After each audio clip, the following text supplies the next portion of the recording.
Nous sommes sur une position d'artillerie des soldats russes. Le front est à moins d'une dizaine de kilomètres.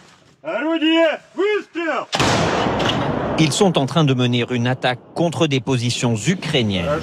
Elle est bien partie. C'est exceptionnel. Le bataillon russe Armat a accepté la venue de journalistes occidentaux. Devant notre caméra, ils affirment progresser et ne pas douter.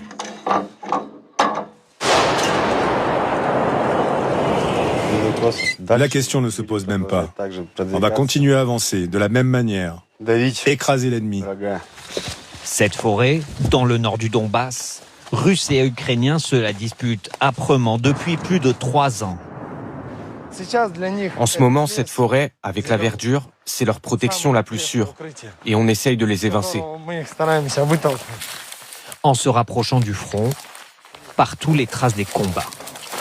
Et des arbres calcinés. Car pour avancer, les Russes nous racontent avoir utilisé une technique radicale. Notre artillerie a fait la technique de la terre brûlée pour qu'ils reculent. Désormais, les Russes sont maîtres de cette zone et sans forêt pour se cacher, ils sont à leur tour à la merci des drones.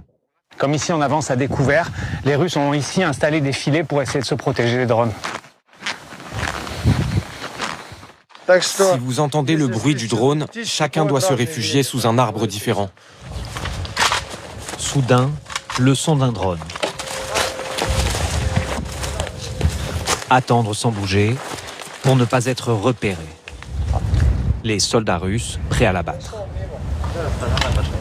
Le drone finit par s'éloigner. Faites attention, on repart par là.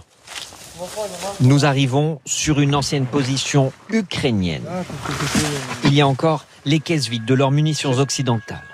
Les Russes se sont emparés de cet abri souterrain et s'y sont installés. C'est là qu'on dort.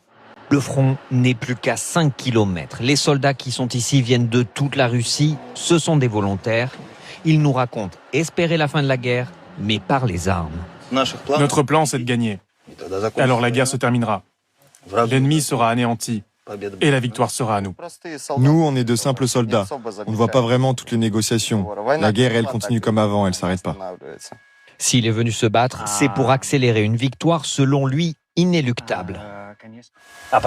Pourquoi avez-vous choisi de vous engager? Parce que je suis père de 5 fils. Et je ne voudrais pas qu'ils aient à continuer cette bataille. 3 ans et demi après le début de l'offensive de Vladimir Poutine, l'image que veulent donner les Russes, c'est l'image d'une armée déterminée à avancer sur